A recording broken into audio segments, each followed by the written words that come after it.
Shalom Bapak Ibu sekalian, puji nama Tuhan kalau pada hari ini dapat kembali beribadah melalui daring di GKI Taman Mojopahit. Saudara terkasih, pada hari ini kita akan bersama-sama mendalami sebuah firman Tuhan yang bertemakan antara penderitaan dan kemuliaan.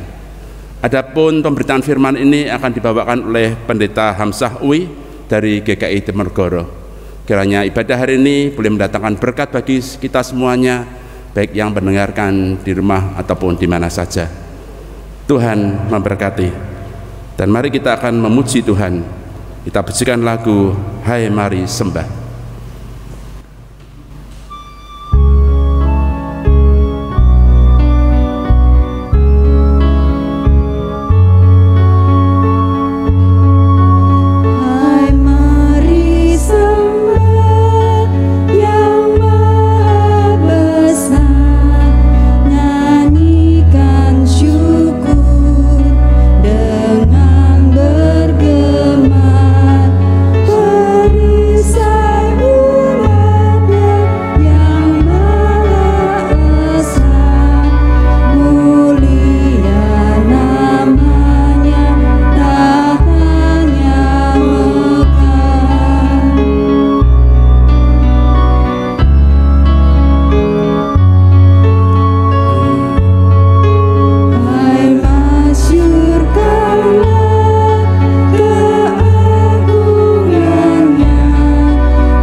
Umat Allah yang terkasih, ibadah kita berlangsung di dalam nama Allah Bapa, Anak, dan Roh Kudus.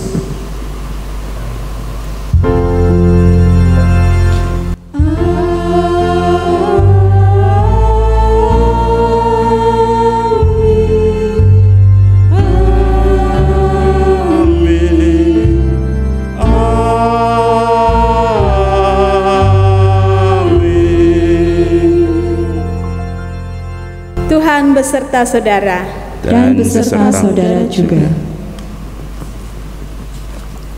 Umat Allah yang terkasih, nas bacaan di dalam peribadatan kita kali ini terambil dari 2 Korintus pasal 4 ayat 6 yang berbunyi demikian. Sebab Allah yang telah berfirman, dari dalam gelap akan terbit terang. Ia juga yang membuat terangnya bercahaya di dalam hati kita, supaya kita beroleh terang dari pengetahuan tentang kemuliaan Allah yang nampak pada wajah Kristus. Mari sekarang kita berdoa. Bapa yang bertakhta di dalam surga, kami bersyukur untuk kesempatan yang kembali Tuhan anugerahkan kepada kami untuk beribadah, memuji, memuliakan nama-Mu, serta mendengarkan firman-Mu. Satu kesempatan yang indah yang Tuhan anugerahkan kepada kami. Namun ya Tuhan, kami menyadari bahwa sesungguhnya kami tidak layak datang menghadap hadirat-Mu yang kudus, datang memuji, memuliakan Engkau yang adalah Allah yang Maha Kudus, karena kami adalah manusia yang berdosa.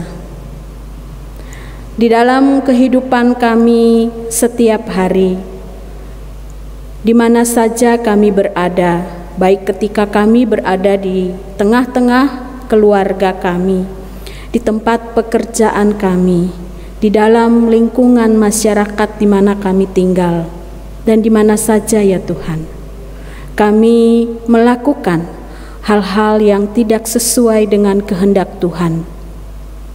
Entah itu berupa tutur kata, sikap, tindakan dan perilaku, dan juga isi hati dan pikiran kami. Saat ini, dengan segala kerendahan hati dan dengan penuh penyesalan, kami datang mengaku segala kelemahan dan dosa kami.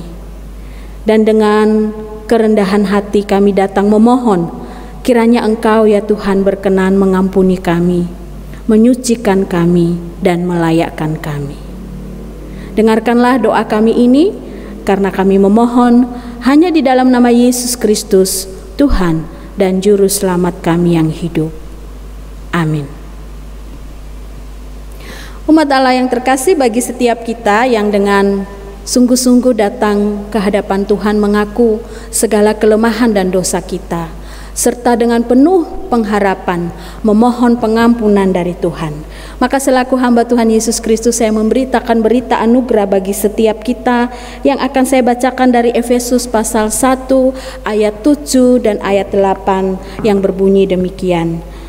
Sebab di dalam Dia dan oleh darahnya kita beroleh penebusan, yaitu pengampunan dosa menurut kekayaan kasih karunia-Nya yang dilimpahkannya kepada kita dalam segala hikmat dan pengertian. Demikianlah berita anugerah dari Tuhan. Syukur kepada Allah.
Shalom Bapak Ibu Saudara yang dikasihi Tuhan, kita bersyukur berterima kasih kepada Tuhan karena kita diberikan kesempatan untuk kembali dapat membaca dan merenungkan firman Tuhan.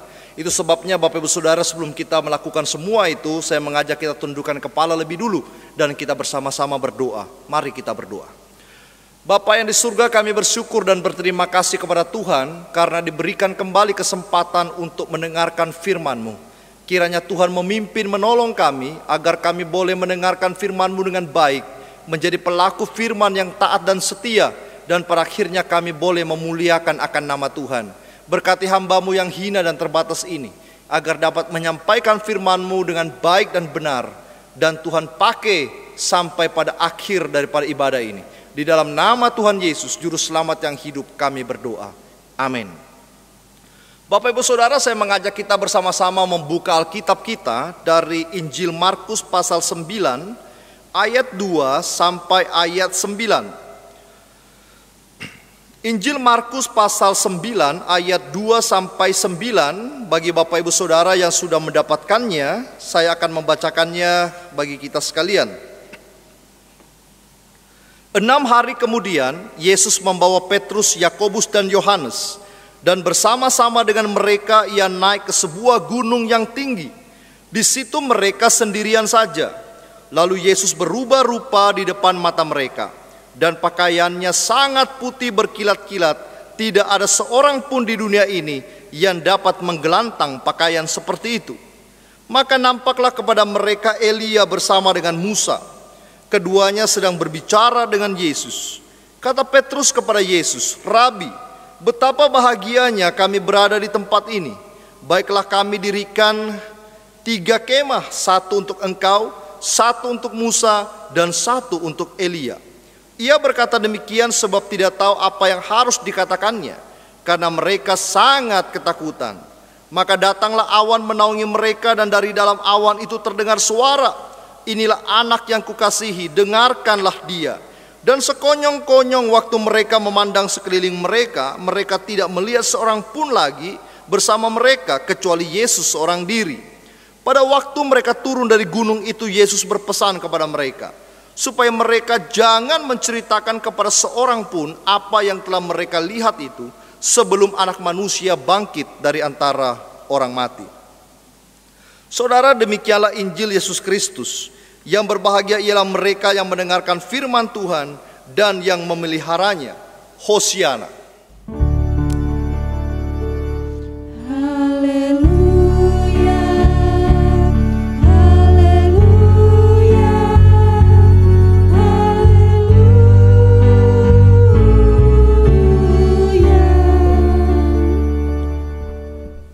Saudara sekalian, saya pernah melihat sebuah kisah di IGTV atau yang kita kenal sebagai TV-nya Instagram.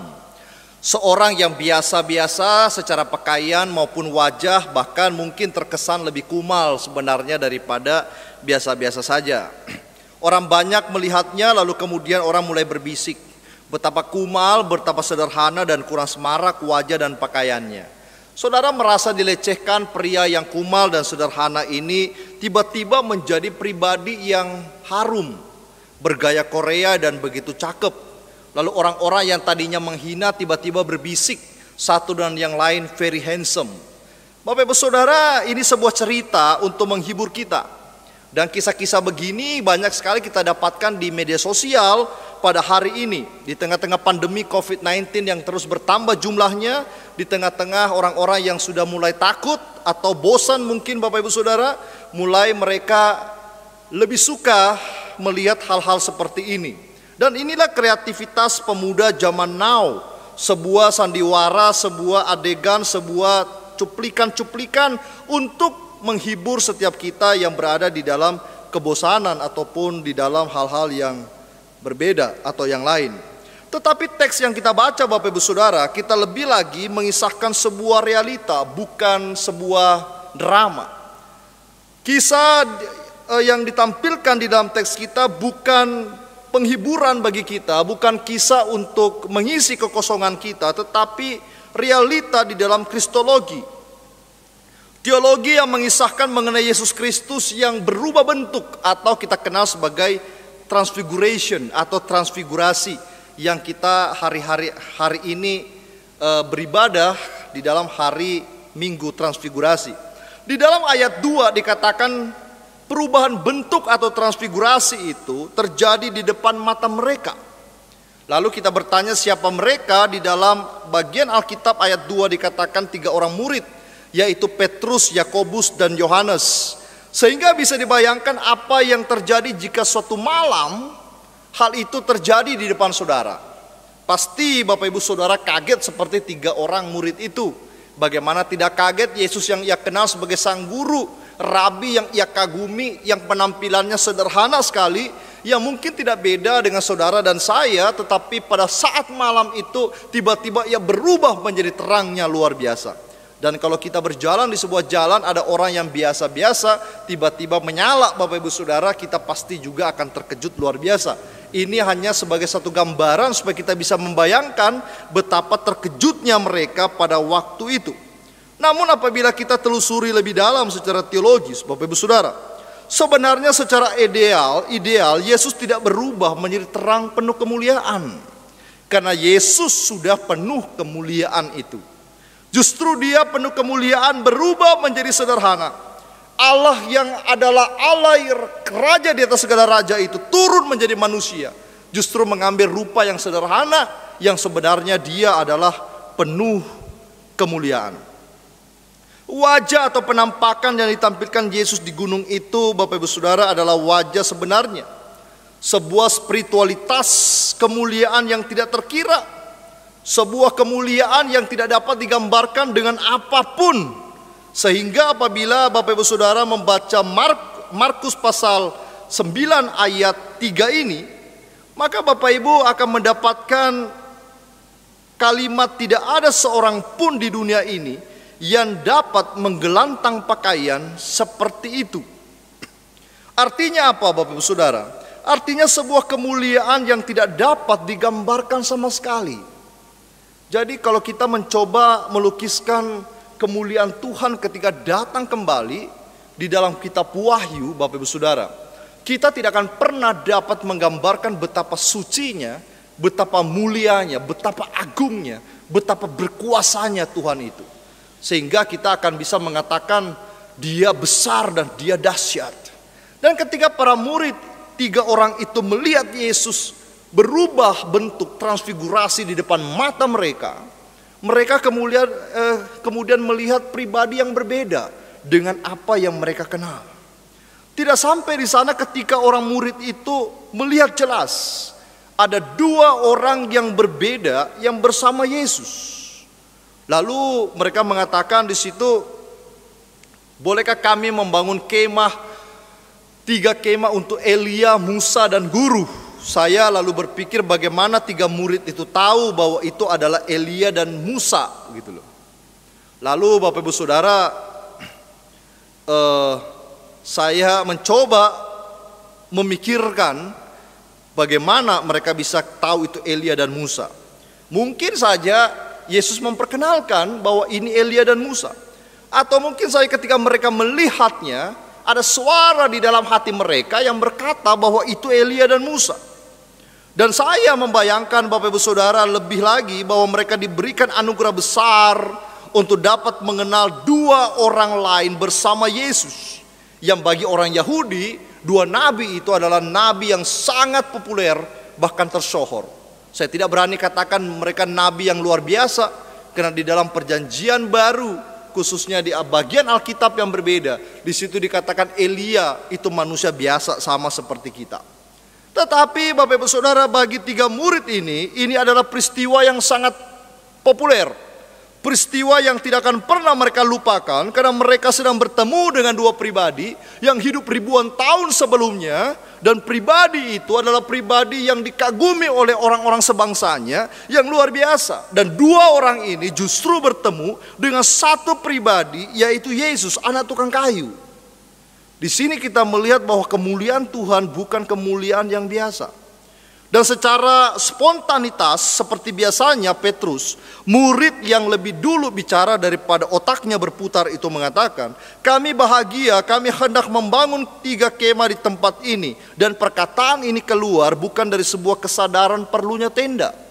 Bukan perhatian Bapak Ibu Saudara dari seorang Petrus, tetapi ini dikatakan karena mereka tidak tahu mau ngomong apa lagi. Dan mereka di dalam kondisi ketakutan, itu ayat 6 katakan kepada kita. Kalau orang takut biasanya ngomongnya sembarangan Bapak Ibu Saudara. Orang takut mungkin biasanya ngomongnya baik, tetapi di luar daripada kesadarannya.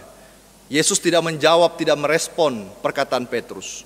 Karena 2 pribadi ini hanya mampir sebentar untuk berbicara dengan Yesus dan kita tidak tahu apa yang mereka bicarakan. Tidak ada Injil Bapak Ibu Saudara yang menuliskan apa konten daripada pembicaraan mereka. Dan Yesus sedang tidak menciptakan sebuah drama supaya murid-muridnya takjub kepadanya atau berada di dalam kondisi ketakutan. Melainkan Yesus ingin menunjukkan sebuah makna yang sangat penting. Ketika 2 orang itu datang kepadanya, ia hendak mengatakan kepada saudara dan saya dan kepada murid-muridnya bahwa Yesus adalah the real Son of God. Betul-betul anak Allah yang tunggal. Seperti yang dinyatakan dalam ayat 7. Maka datanglah awan menaungi mereka, dan dari dalam awan itu terdengar, inilah anak yang kukasihi, dengarkanlah dia. Saya pikir Bapak Ibu Saudara, kalimat Bapa ini tidak hanya terjadi pada saat itu, tetapi ketika Yesus dibaptis pun langit terbuka dan perkataan ini pun keluar dari langit waktu ini. Inilah anak yang kukasihi, kepadanya lah aku berkenan. Tetapi pada bagian ini ada satu kalimat atau kata yang disematkan, dengarkanlah dia. Elia dan Musa menunjukkan bahwa Musa adalah nabi yang menerima Taurat dan Elia adalah nabi besar di dalam perjanjian lama.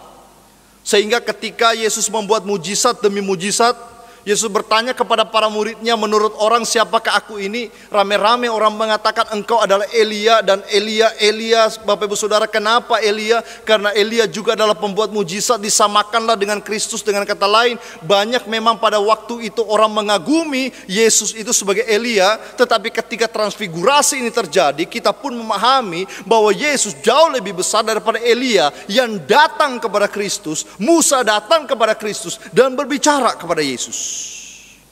Apa makna daripada transfigurasi ini?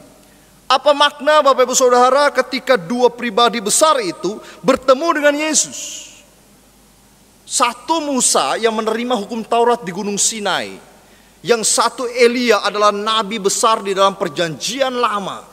Kedua orang ini bertemu dengan Yesus, sehingga artinya bahwa Yesus itu adalah penggenapan daripada hukum Taurat dan kitab para nabi. Karena 2 orang itu, Musa, Elia, adalah 2 orang yang mewakili hukum Taurat dan kitab para nabi itu. Sehingga di dalam Matius 5 ayat 17, Yesus pernah katakan, janganlah kamu menyangka bahwa aku datang untuk meniadakan hukum Taurat atau kitab para nabi. Aku datang bukan untuk meniadakan semuanya itu, melainkan untuk menggenapinya. Musa pemberi hukum, Elia adalah nabi besar di dalam perjanjian lama. Semua itu digenapi di dalam Kristus Yesus, Tuhan yang kita sembah Bapak Ibu Saudara. Transfigurasi sehingga bukan hanya masalah perubahan bentuk, tetapi perubahan zaman. Harapan keselamatan itu dikatakan telah tiba. Permohonan doa kebebasan umat telah tiba. Perjalanannya adalah derita untuk kemuliaan yang abadi. Dari dulu orang-orang berdoa, Tuhan selamatkanlah bangsa Israel. Dari dulu orang-orang berdoa di tanah perbudakan, Tuhan turunlah, tolonglah kami. Kirimlah utusanmu dan lain sebagainya. Dan di dalam perjanjian baru kita melihat, Yesuslah harapan itu. Yesuslah yang menyatakan dirinya yang harus menderita lebih dulu yang dikatakan di dalam kitab Yesaya. Bahkan semaraknya pun tidak ada seperti hewan yang dibawa ke pembantaian, sebuah derita. Dan transfigurasi inilah adalah awal perjalanan derita itu untuk menuju sebuah kemuliaan, kebebasan setiap orang-orang termasuk Bapak Ibu Saudara dan saya. saya menggarisbawahi satu frase yang terdapat di dalam ayat 7. Dengarkanlah Dia. Perkataan Yesus sepanjang perjalanannya menuju kayu salib, Bapak Ibu Saudara, adalah perkataan-perkataan yang menguatkan, mengokohkan, menegur, menasehati, sekaligus mengarahkan setiap muridnya untuk melihat bahwa dia akan mati di kayu salib seperti yang dikatakan di dalam kitab-kitab dahulu, kitab para nabi itu. Lalu kemudian dia akan bangkit pada hari ketiga dan akan membawa setiap anak-anaknya ke dalam kedamaian dan kemuliaan yang kekal. Itulah sebabnya Bapa mengatakan dengarkanlah Dia. Bukan cuma bicara tentang nasihat firman Tuhan, tetapi juga berbicara tentang histori yang akan terjadi di dalam kehidupan Yesus. Puncak makna transfigurasi adalah kita percaya siapa yang kita percayai. Puncaknya adalah murid-muridnya dibawa untuk beriman kepada Kristus dengan tidak ragu-ragu bahwa Dialah memang Mesias itu. Puncaknya kita dibawa untuk percaya betul-betul, sehingga kita dengan tulus hati, dengan semangat yang benar mengikuti Yesus, mendengarkan akan Dia. Dan puncak daripada hukum Taurat dan kitab para nabi adalah Yesus mati bagi saudara dan saya. Perintah puncak dari Sang Bapa, dengarkanlah Dia, menjadi purpose kita di dalam hidup ini. Sehingga apa yang diperintahkan Tuhan kepada kita dalam deritanya, tetap percaya dan berpegang teguh. Apa yang Yesus katakan, dengarkan Dia. Ketika Yesus katakan kasihilah sesamamu manusia, maka yang harus kita lakukan adalah mengasihi sesama kita manusia. Apakah itu sebuah derita? Apakah itu sebuah hal yang berat? Berat, Bapak Ibu Saudara. Karena sebagaimana kita mengasihi diri kita, maka kita pun harus mengasihi orang seperti kita mengasihi diri kita sendiri. Kalau kita tidak punya musuh itu mudah. Tetapi kalau kita punya musuh dan mau mencoba mengampuni mereka, itu satu bagian yang sangat sulit, luar biasa. Apalagi kita sudah dikhianati oleh orang-orang yang terdekat dengan kita. Kita disakiti demikian berat, demikian kerasnya. Dulu kita bantu dia, sekarang dia memalingkan wajahnya daripada kita. Apakah kita bisa membuka hati kita dan mengatakan seperti Yesus, aku mengasihimu? Dan saya pikir ini sebuah derita yang luar biasa. Dia yang adalah Yesus datang kepada milik kepunyaannya yang dikatakan Yohanes pasal 1. Tetapi dunia menolak dia, tetapi dia tetap datang untuk mengampuni dan mengasihi manusia. Dan inilah yang harus kita dengarkan dengan baik.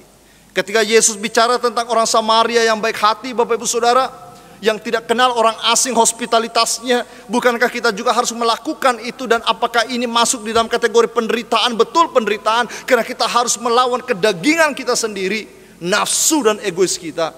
Dan kita harus hidup di dalam sebuah penderitaan perjalanan bersama dengan Tuhan.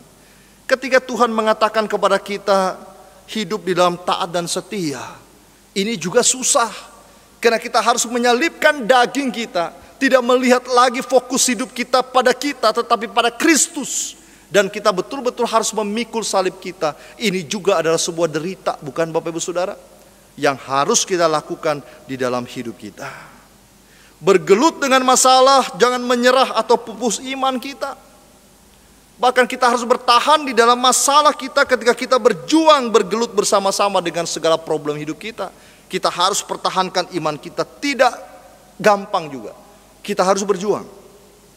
Bergelut dengan dunia dan budayanya yang menyerupai dunia ini dan banyak orang kehilangan iman. Kita harus tetap kuat seperti ikan salmon yang terus berenang melawan arus dunia ini.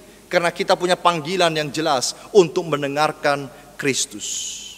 Transfigurasi Yesus menjadi penuh kemuliaan.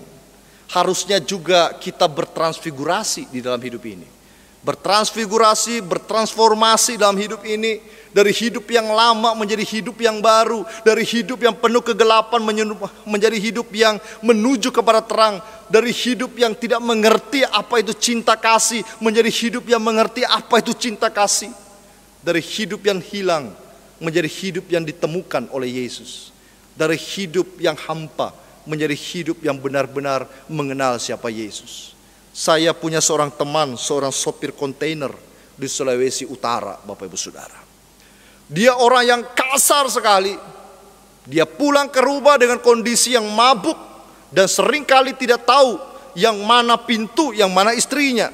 Karena dia mabuk, dia terhuyung-huyung setiap kali dia pulang. Pintu pun dia pikir istrinya, istrinya dia pikir pintu. Sehingga apa yang terjadi Bapak Ibu Saudara, itu dilakukan bertahun-tahun di dalam kehidupannya. Pada suatu hari dia makin tua, dia pun akhirnya sadar bahwa rupanya hidup ini harus dekat dengan Tuhan.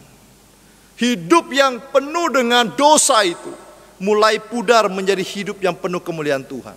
Dia mulai latih dirinya ke gereja. Dia mulai rajin beribadah kepada Tuhan dengan ketulusan hatinya. Dia mulai sayang kepada keluarganya. Sampai pada hari ini hidupnya totality berubah. Itulah transfigurasi. Sebuah perubahan bentuk yang harus kita kikis dengan benar-benar sampah-sampah di dalam hati kita. Supaya kita penuh kemuliaan juga bersama Tuhan. Dan dengarkanlah dia selalu bersama-sama di dalam hidup ini. Saudara tetap berjalan dengan Tuhan dalam terang kemuliaannya. Sampai akhirnya kita bertemu dengannya di dalam sebuah ketaatan dan kesetiaan. Pada minggu hari ini Bapak Ibu Saudara, Sabtu dan minggu hari ini, transfigurasi mengajar kita bahwa Yesus yang berubah bentuk harusnya mengajar kita juga berubah secara moralitas. Yesus yang mengatakan kepada kita, dengarkanlah dia. Tuhan yang mengatakan dengarkanlah dia. Harus kita dengarkan dia dengan baik dan benar. Dan biarlah melalui kehidupan kita, nama Tuhan dimuliakan. Nama Tuhan disaksikan melalui kehidupan kita. Kita memang mungkin tidak menggelantang cahaya yang begitu terang. Tetapi Bapak Ibu Saudara, kita menjadi cahaya itu. Kita menjadi penyambung Tuhan. Kita menjadi pelari yang mengambil estafet itu untuk kemudian mempersaksikan Tuhan di tengah-tengah dunia yang semakin gelap ini. Kiranya Tuhan memberkati setiap kita. Mari kita berdoa. Bapa yang di surga, kami datang kembali kepada Tuhan di saat ini. Kami menyerahkan semua hidup kami ke dalam tangan pertolongan kasih setia Tuhan. Ajar kami Tuhan untuk tetap bercahaya di tengah-tengah dunia yang gelap ini. Ketika Tuhan bertransfigurasi, kami pun ingin bertransformasi menjadi pribadi-pribadi yang lebih baik lagi, menjadi pribadi-pribadi yang mengasihi Engkau, yang seperti Engkau katakan, dengarkanlah Engkau. Dan kami hendak memiliki kerendahan hati untuk mendengarkan Tuhan sepanjang hidup kami di dalam ketaatan dan kesetiaan. Terima kasih Tuhan. Di dalam Yesus Kristus kami semuanya sudah berdoa. Amin. Saudara yang terkasih, marilah kita bangkit berdiri. Marilah kita bersama-sama mengucapkan pengakuan iman kita seturut dengan pengakuan iman rasuli yang berkata, Aku percaya kepada Allah, Bapa yang Maha Kuasa, Khalik langit dan bumi, dan kepada Yesus Kristus, anaknya yang tunggal Tuhan kita, yang dikandung dari Roh Kudus, lahir dari anak darah Maria, yang menderita sengsara di bawah pemerintahan Pontius Pilatus, disalibkan, mati dan dikuburkan, turun ke dalam kerajaan maut. Pada hari yang ketiga, bangkit pula dari antara orang mati, naik ke surga, duduk di sebelah kanan Allah, Bapa yang Maha Kuasa, dan dari sana ia akan datang untuk menghakimi orang yang hidup dan yang mati. Aku percaya kepada Roh Kudus, gereja yang kudus dan am, persekutuan orang kudus, pengampunan dosa, kebangkitan orang mati, dan hidup yang kekal. Saudara dipersilahkan duduk kembali. Umat Allah yang terkasih, mari sekarang kita masuk di dalam doa. Bapa yang bertakhta di dalam kerajaan surga, pada saat ini dengan sehati kami menaikkan doa-doa kami, ya Tuhan. Kami berdoa bagi setiap kami, anggota jemaat dan simpatisan GKI Taman Majapahit. Berkatilah kami, ya Tuhan, berkatilah kami dalam kehidupan keluarga kami, berkatilah segala pekerjaan dan usaha kami, berkatilah anak-anak kami di dalam studi mereka, ya Tuhan. Berkati dan mampukanlah kami untuk melewati setiap tantangan hidup yang Tuhan izinkan terjadi dalam kehidupan kami. Mampukanlah setiap kami juga untuk menjalani kehidupan kami dengan hati yang dipenuhi dengan damai sejahtera dan sukacita, serta mata yang senantiasa tertuju kepada Tuhan yang mengatur, yang menguasai, dan yang memelihara kehidupan kami. Saat ini kami juga berdoa bagi setiap majelis jemaat dan badan-badan pelayanan jemaat di GKI Taman Majapahit ini ya Tuhan. Berkatilah mereka semua di dalam mengerjakan tugas pelayanan yang Tuhan percayakan kepada mereka. Berikan sukacita, berikan semangat di dalam melaksanakan tugas-tugas pelayanan tersebut, dan biarlah melalui pelayanan mereka nama Tuhan dimuliakan dan setiap anggota jemaat dan simpatisan GKI Taman Majapahit terberkati melalui pelayanan mereka. Kami juga berdoa untuk panitia masa raya Paskah tahun 2021. Berkati dan pimpin mereka semua ya Tuhan, di dalam merencanakan, di dalam melaksanakan setiap rangkaian acara di dalam masa raya Paskah 2021 ini. Berikan kesehatian dan kerjasama yang baik. Setiap acara yang dirancangkan dan direncanakan dapat dilaksanakan dengan baik dan akhirnya menjadi berkat bagi setiap kami anggota jemaat dan simpatisan GKI Taman Majapahit, menolong kami di dalam menghayati masa raya Paskah tahun 2021 ini. Kami berdoa bagi setiap anggota jemaat dan simpatisan GKI Taman Majapahit yang sedang berada di dalam keadaan sakit dan mengalami kelemahan tubuh. Tuhan, kiranya Engkau melawat mereka, menjamah dan memulihkan kembali kesehatan mereka. Kami berdoa bagi saudara-saudara kami yang berusia lanjut, mereka yang berada dalam usia yang rentan terpapar virus corona yang sedang kami hadapi saat ini, dan juga berbagai-bagai penyakit dan kelemahan tubuh yang lain. Tuhan, kiranya Engkau melindungi mereka, kiranya Engkau membungkus mereka dengan kuasa-Mu ya Tuhan, sehingga mereka terjauhkan dari segala penyakit, kelemahan, dan berbagai hal yang tidak dikehendaki. Kami juga berdoa ya Tuhan bagi masyarakat, secara khusus masyarakat di Kota Semarang ini yang terpapar dan terdampak pandemi virus corona ini. Tuhan, kiranya mereka yang terpapar Engkau pulihkan, mereka yang terdampak dalam berbagai aspek kehidupan mereka, Tuhan kuatkan mereka, mampukan mereka untuk bangkit kembali ya Tuhan dari berbagai-bagai pergumulan yang mereka harus alami akibat terdampak pandemi virus corona ini. Kami berdoa bagi pemerintah kami, pemerintah Kota Semarang di mana kami tinggal, pemerintah Provinsi Jawa Tengah, dan juga pemerintah pusat. Berkatilah mereka semua ya Tuhan di dalam menetapkan kebijakan-kebijakan, keputusan-keputusan, semuanya itu kiranya memberi manfaat dan dampak yang baik, mendatangkan kesejahteraan bagi setiap anggota masyarakat. Kami juga akan mengumpulkan persembahan kami, persembahan sebagai ungkapan syukur kami atas kasih setia Tuhan dalam hidup kami. Terimalah persembahan kami ini ya Tuhan, dan ajarlah kami untuk tidak hanya mempersembahkan uang kami saja, tapi kami juga mau mempersembahkan hidup kami bagi kemuliaan nama Tuhan. Inilah doa kami ya Tuhan, dengarkanlah kami berdoa memohon di dalam nama Yesus Kristus Tuhan yang telah mengajar kami berdoa demikian. Bapa kami yang di surga, dikuduskanlah namamu, datanglah kerajaan-Mu, jadilah kehendak-Mu di bumi seperti di surga. Berikanlah kami pada hari ini makanan kami yang secukupnya, dan ampunilah kami akan kesalahan kami, seperti kami juga mengampuni orang yang bersalah kepada kami. Dan janganlah membawa kami ke dalam pencobaan, tetapi lepaskanlah kami dari yang jahat. karena Engkaulah yang empunya kerajaan dan kuasa dan kemuliaan sampai selama-lamanya. Amin. Saudara yang terkasih, marilah kita akan bersama-sama mempersembahkan syukur kepada Tuhan. Tapi sebelum kita memberikan syukur pada Tuhan, marilah kita bersama-sama merenungkan firman Tuhan.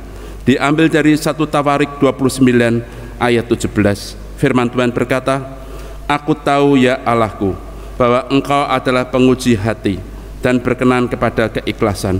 Maka aku pun mempersembahkan semuanya itu dengan sukarela dan tulus ikhlas. Dan sekarang umat-Mu yang hadir di sini telah kulihat memberikan persembahan sukarela kepadamu dengan sukacita." Adapun Bapak Ibu dapat memberikan persembahan melalui tayangan berikut ini.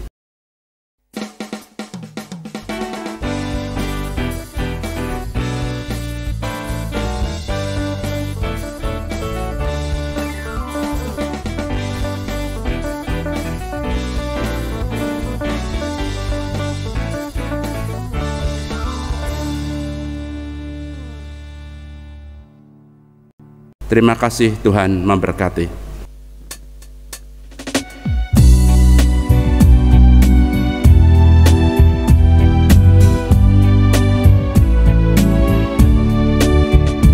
Ya Yesus, ku berjanji setia padamu. Ku pinta kau selalu dekat ya Tuhanku.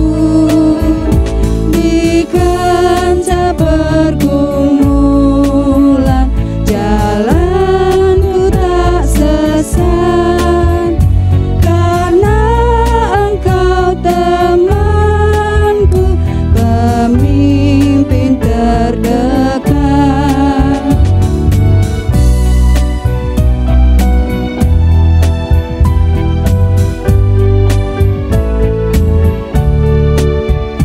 Ya Yesus, kau berjanji kepada umat-Mu, di dalam kemuliaan kau sambut hamba-Mu. Dan aku pun berjanji setia padamu. Berikanlah karunia mengikut-Mu teguh.